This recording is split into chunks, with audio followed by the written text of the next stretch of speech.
Here's Johnny.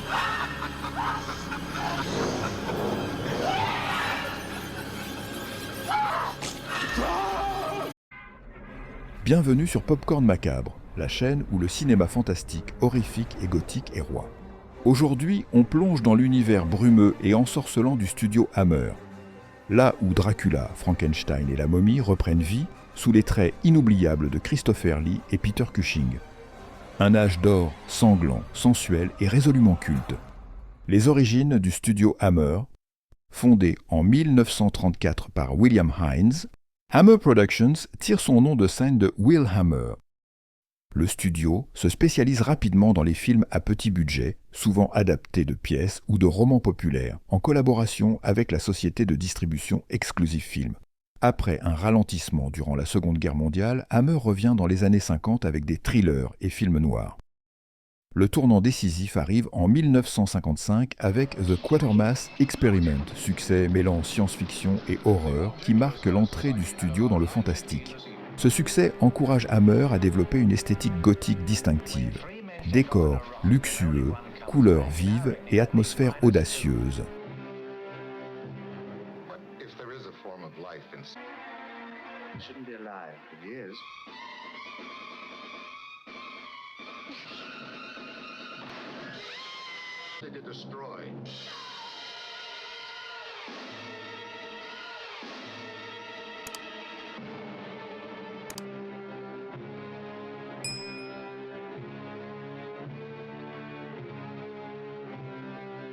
Installé au studio Bray, Hammer entame son âge d'or en 1957 avec The Curse of Frankenstein, lançant une série de classiques qui marqueront durablement le cinéma d'horreur.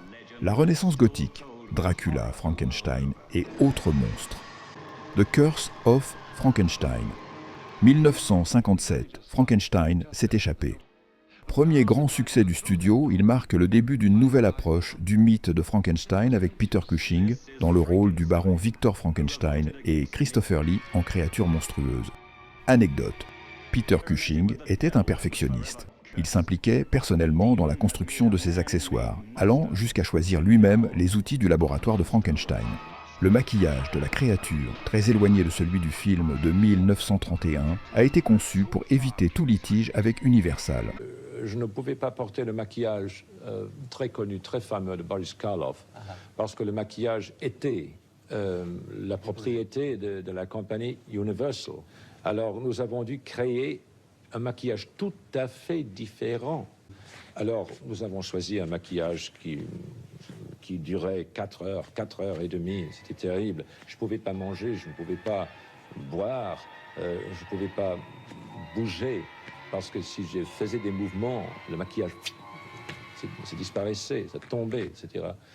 C'était très inconfortable, mais résultat, un vrai monstre.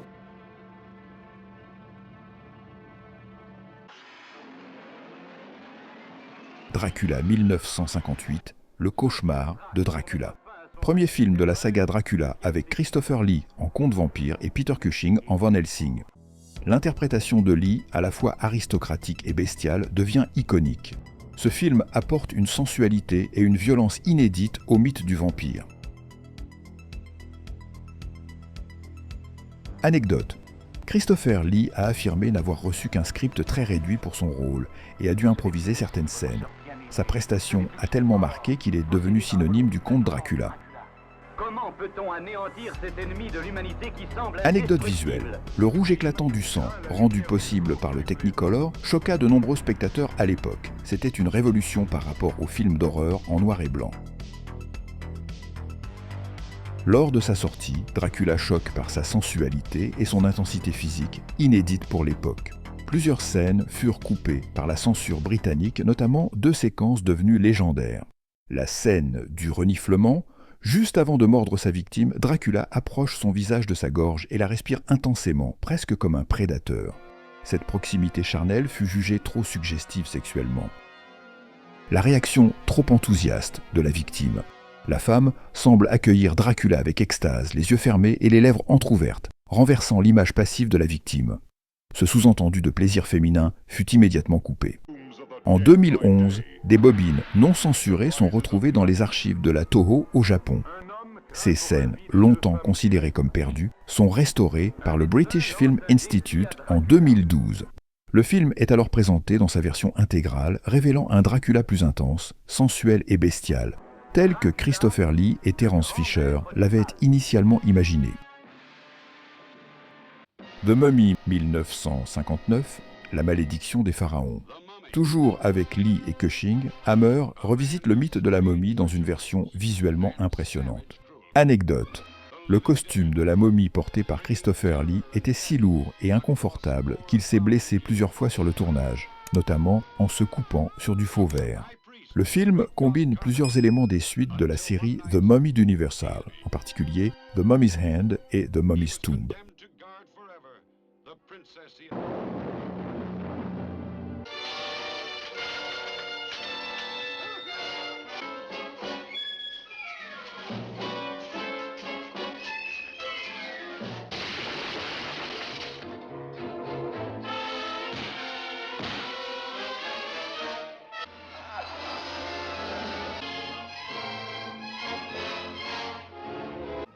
« 1959, Le chien des Baskerville.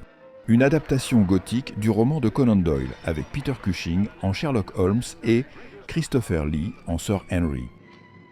Quand un aristocrate est menacé par une malédiction ancestrale et un chien démoniaque rôdant sur la lande, Sherlock Holmes et le docteur Watson enquêtent sur l'affaire la plus terrifiante de leur carrière.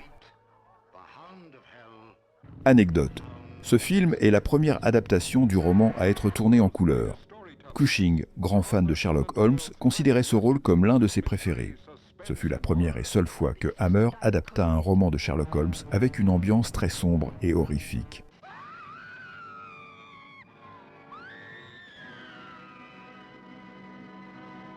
The Brides of Dracula, 1960. Les maîtresses de Dracula. Dans un château isolé, un vampire séduisant et impitoyable transforme ses victimes en épouses démoniaques.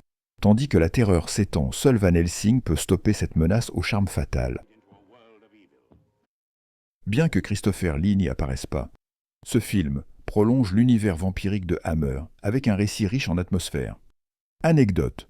Pour pallier l'absence de Lee, les scénaristes ont misé sur un autre vampire charismatique et ont accentué l'importance de Van Helsing, toujours incarné par Cushing. Le film mise davantage sur l'ambiance gothique et le symbolisme sexuel que sur la violence pure. The Two Faces of Dr. Jekyll, 1960, les deux visages du Dr. Jekyll. Dans le Londres victorien, le Dr. Jekyll libère un double séduisant et monstrueux, une plongée sombre dans les désirs inavoués, où la science dévoile les abîmes de l'âme humaine. Une relecture du mythe de Stevenson, où le docteur Jekyll est terne tandis que Hyde est séduisant avec une approche plus psychologique et esthétique. Anecdote. Le film fut controversé pour sa représentation sexuelle très audacieuse pour l'époque.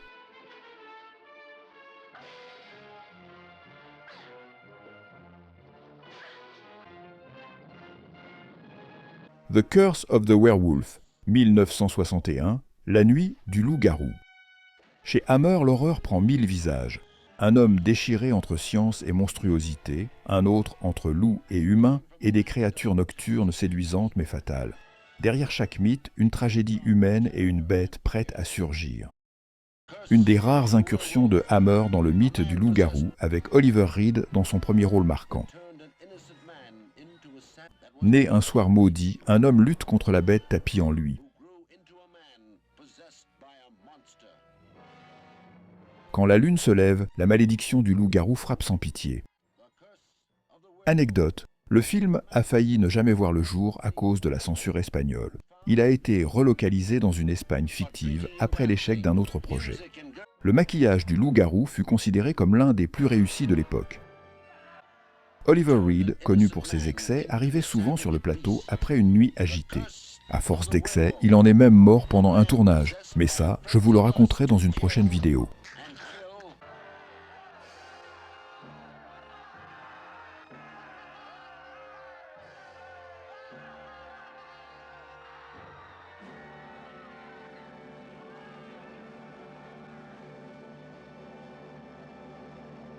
The Phantom of the Opera, 1962, Le fantôme de l'opéra.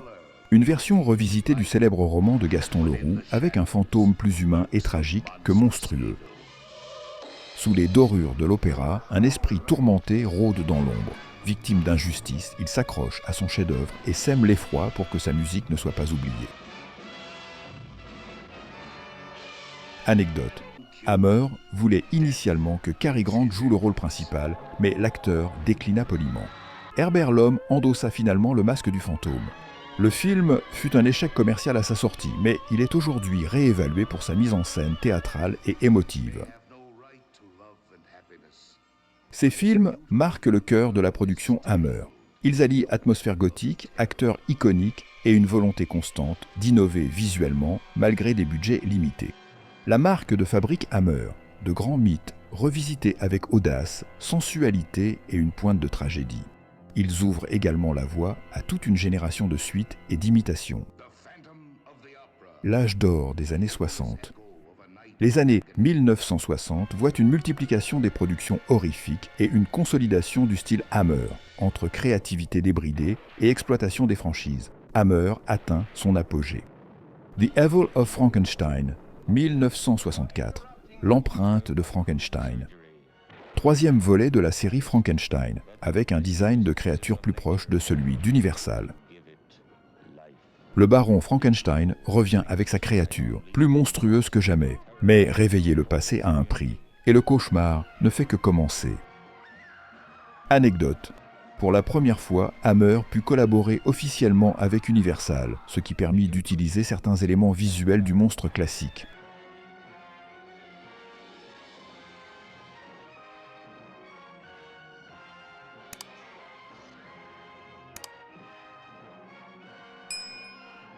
Dracula, Prince of Darkness, 1966. Dracula, prince des ténèbres. Dans un château isolé, les murs murmurent encore son nom. Et quand le sang coule à nouveau, Dracula revient des morts pour hanter les vivants. Christopher Lee reprend le rôle sans prononcer une seule ligne de dialogue, ce qui n'enlève rien à son charisme glaçant. Lee a affirmé que le script comportait des dialogues ridicules qu'il refusa de dire, imposant un Dracula silencieux et plus animal.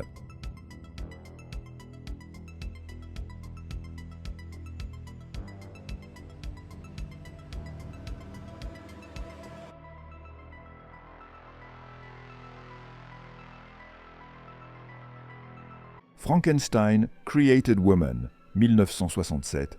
Frankenstein créa la femme. Une approche philosophique du mythe où l'âme d'un jeune homme est transférée dans le corps d'une femme. Anecdote. Ce film est cité par Martin Scorsese comme l'un de ses Hammer favoris pour son originalité et sa profondeur métaphysique. Le film est considéré comme l'un des plus philosophiques abordant l'identité, l'âme et la vengeance. The Devil Rides Out, 1968, Les Vierges de Satan. Un film culte sur l'occultisme et les sectes sataniques, où Christopher Lee tient l'un de ses rares rôles de héros dans une production Hammer. Il incarne le duc de Richelieu, un érudit déterminé à sauver un jeune homme des griffes d'un culte démoniaque. Anecdote. Adapté du roman de Dennis Whitley, ce film est considéré comme l'un des plus élégants et sérieux de la Hammer. Les effets spéciaux, sobres mais efficaces pour l'époque, servent une atmosphère tendue et mystique. Christopher Lee, passionné par le roman original, tenait particulièrement à ce projet et veilla personnellement à ce que l'adaptation reste fidèle à l'esprit du livre. Il considérait ce rôle comme l'un des plus importants de sa carrière. Taste the Blood of Dracula, 1969. Une messe pour Dracula. Une histoire de vengeance vampirique dans la haute société victorienne. Un groupe de notables londoniens s'initie au satanisme et ramène Dracula à la vie, avec des conséquences sanglantes. Anecdote. Le film fut initialement pensé sans Dracula, mais la pression des distributeurs poussa Hammer à réintégrer Christopher Lee dans le scénario. Christopher Lee avait initialement refusé de reprendre le rôle, mais fut finalement convaincu après l'abandon d'un autre projet. Le film est marqué par un sous-texte critique envers l'hypocrisie de la haute société victorienne.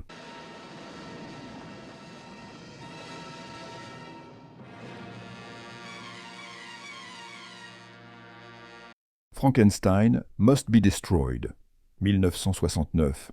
Frankenstein doit être détruit. L'un des films les plus sombres de la série où Frankenstein devient plus cruel que jamais, n'hésitant pas à commettre des actes atroces pour mener à bien ses expériences. Anecdote. Ce film marque une rupture de ton. Peter Cushing incarne ici un baron Frankenstein froid, manipulateur et brutal. Une scène controversée de viol, imposée par le studio, fut fortement critiquée et n'était pas souhaitée ni par Cushing ni par le réalisateur.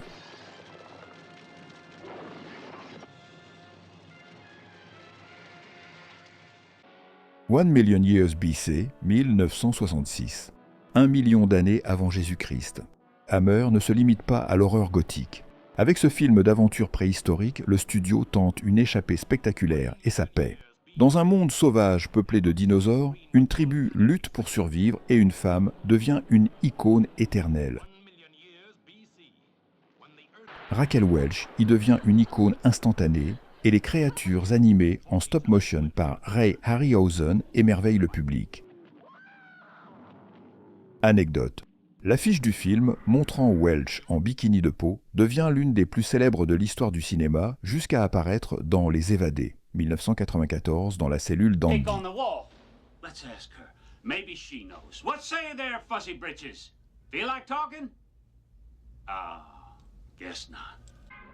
Mais l'âge d'or de la Hammer, ce n'est pas seulement Dracula, Frankenstein ou la momie.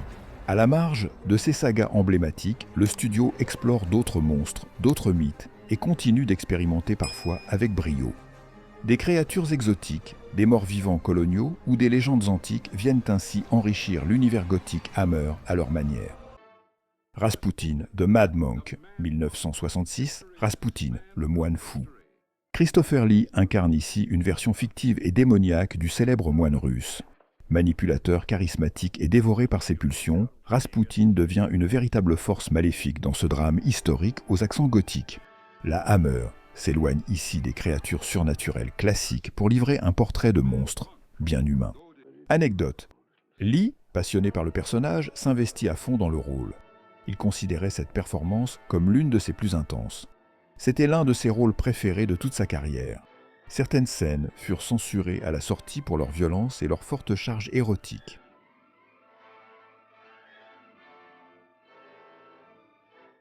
The Gorgone, 1964. La Gorgone, déesse de la terreur. Un film à part dans la production Hammer, qui mêle mythologie grecque et horreur gothique. Dans un village allemand, plusieurs habitants meurent pétrifiés, victimes d'une créature légendaire. Ce récit original permet à Hammer de sortir des sentiers habituels, tout en conservant son ambiance brumeuse et ses décors victoriens. Fait rare, Peter Cushing y incarne un personnage glacial et manipulateur, tandis que Christopher Lee joue un héros positif. Anecdote, le maquillage de la Gorgone, avec ses serpents mécaniques, fut un défi pour les équipes techniques. Malgré un effet aujourd'hui daté, le film est salué pour sa photographie onirique et ses décors mystérieux. Il est devenu culte pour les amateurs d'horreur mythologique.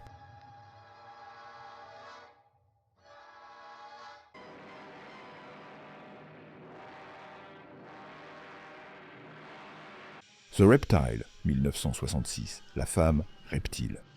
Une atmosphère oppressante pour cette histoire de malédiction orientale dans un village anglais. Anecdote, le maquillage du monstre est signé Roy Ashton, maquilleur attitré de Hammer, dont le style contribue fortement à l'identité visuelle du studio. The Plague of the Zombie, 1966. La malédiction des zombies. Il est considéré comme l'un des meilleurs films de zombies avant Romero. Anecdote. Hammer tournait plusieurs films en parallèle pour économiser les décors. Celui-ci partage son village avec The Reptile. Cette période confirme la maturité du style Hammer. Des récits plus audacieux, des thématiques dérangeantes et une liberté créative parfois bridée par les impératifs commerciaux. L'alchimie entre Peter Cushing et Christopher Lee continue de dominer l'écran, leur duo devenant emblématique de l'horreur gothique britannique.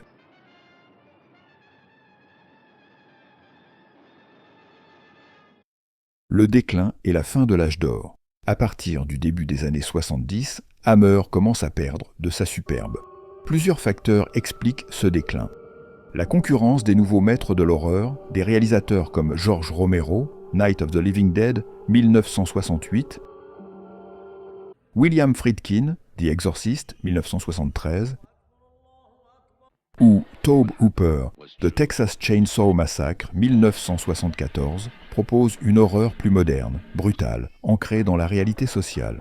Les goûts du public évoluent, les spectateurs sont de moins en moins attirés par les univers gothiques et préfèrent des récits contemporains, plus explicites, avec des effets spéciaux plus réalistes.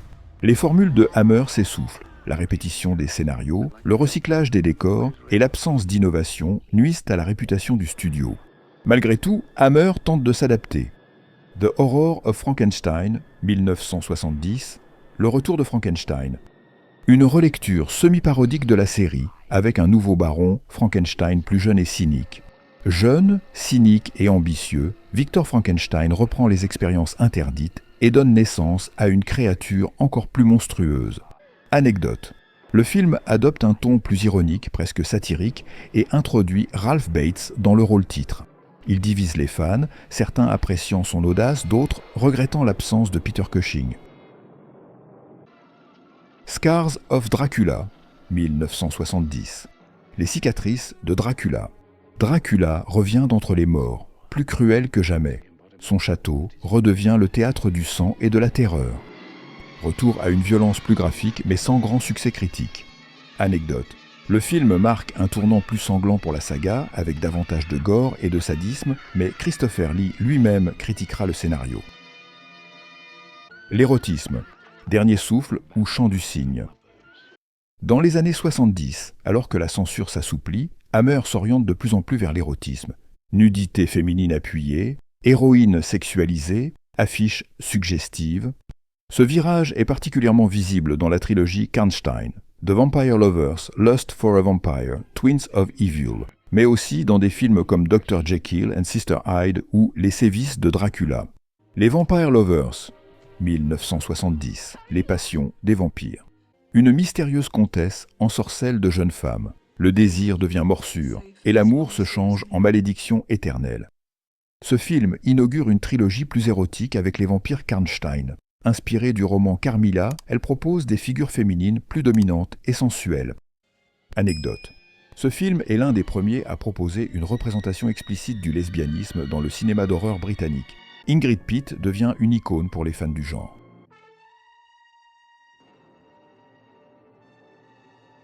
Lust for a Vampire, 1971. Les sévices de Dracula. Dans un pensionnat de jeunes filles, une vampire séductrice frappe à nouveau. L'amour devient piège et le sang, promesse d'éternité. Deuxième film de la trilogie Karnstein, centré sur des vampires féminins. Anecdote. Le film devait à l'origine mettre en vedette Peter Cushing, mais l'acteur se désista pour des raisons personnelles. Le ton plus érotique de l'histoire alimenta les critiques.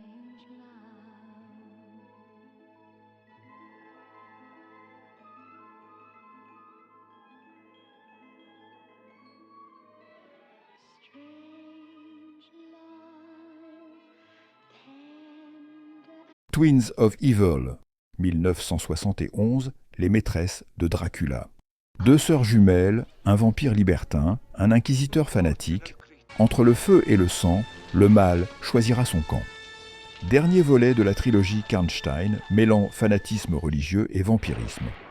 Anecdote, Peter Cushing revient dans un rôle de puritain inquisiteur. Les jumelles, Collinson, issues de Playboy, sont utilisées pour accentuer l'aspect sulfureux. Si cette stratégie attire une partie du public, elle provoque aussi une forme de lassitude. Les critiques dénoncent une dérive racoleuse, sacrifiant l'ambiance gothique au profit de la chair. Le public perçoit ces films comme de simples séries B sexy, là où la Hammer incarnait auparavant une élégance horrifique. En misant sur la provocation plutôt que le frisson, Hammer perd peu à peu ce qui faisait sa singularité.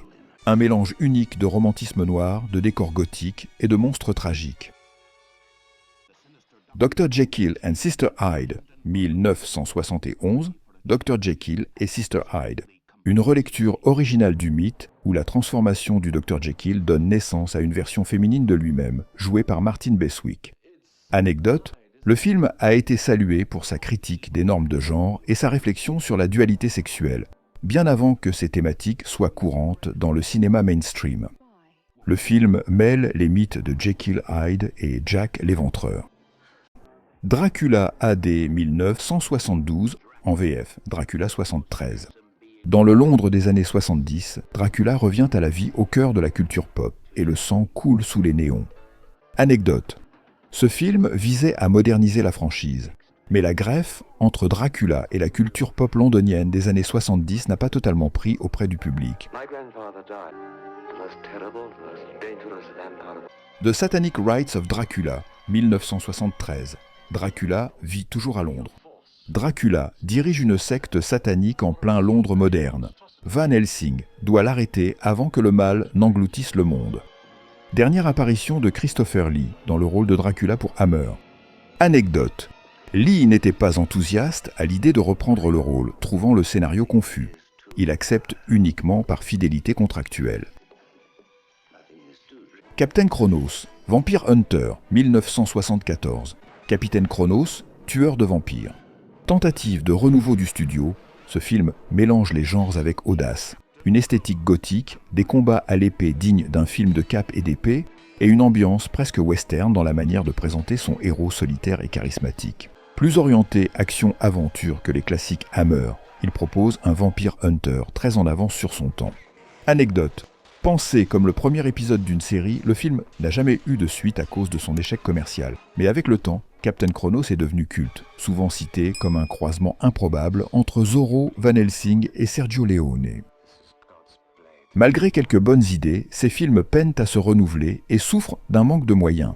En 1979, la production s'arrête complètement. Ce n'est que dans les années 2000 que Hammer tente un retour. Mais la chute de la Hammer ne vient pas seulement de l'usure d'une formule. Comme je vous l'ai expliqué précédemment, l'horreur évolue, plus réaliste, plus violente, plus ancrée dans les angoisses contemporaines.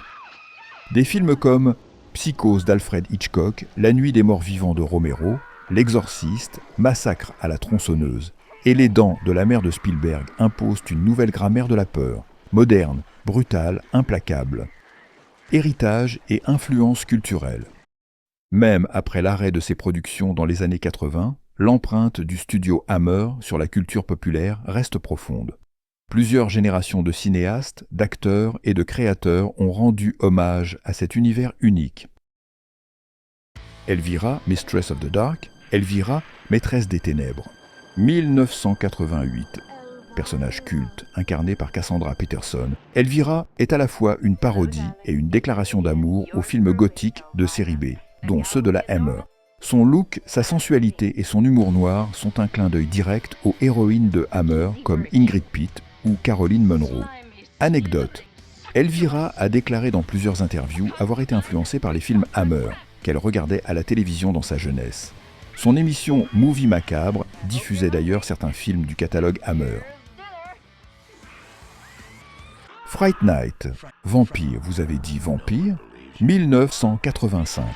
Ce film rend un vibrant hommage au classique de l'horreur gothique. Le personnage de Peter Vincent, nom hommage à Peter Cushing et Vincent Price, est un ancien acteur de films de vampires devenu animateur télé, tout comme ceux de l'univers Hammer. Anecdote, le film regorge de références visuelles à la Hammer. Manoir brumeux, cercueil dans des cryptes poussiéreuses, et une représentation du vampire charismatique qui rappelle les incarnations de Christopher Lee. Creepshow, écrit par Stephen King et réalisé par George Romero en 82, adopte une esthétique pulp et colorée qui n'est pas sans rappeler certains excès visuels de la Hammer.